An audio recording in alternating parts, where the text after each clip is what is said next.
Welcome to Not Milk Never Milk. Subscribe if you're lactose intolerant. You begin by opening the Sleep app on your Apple Watch. It's faster if you already paired the watch with your iPhone. Tap Setup Sleep, then define your bedtime and wake time. Choose the days that match your routine. Once done, pick a wind down length and toggle sleep mode so Do Not Disturb kicks in automatically. This configures the core routine. Make sure you use realistic times so the watch tracks rest accurately. Next, refine tracking and alarms. You want meaningful data. Enable Track Sleep with Apple Watch so it uses motion and heart rate to detect sleep automatically. Then choose a silent or haptic alarm. Haptics wake you gently without noise.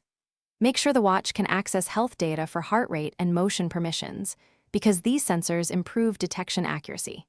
If you use a sleep goal, adjust it now so weekly averages. Finally, review your sleep each morning in the Health app to see totals, trends, and heart rate during rest.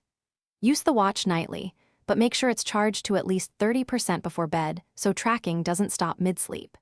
If you miss data or the watch doesn't enter sleep mode, restart the device, confirm health and sleep permissions, and verify Do Not Disturb settings. This usually fixes most issues and gets tracking back on track. Thanks for watching. If this was helpful, leave a like and consider subscribing. See you next time.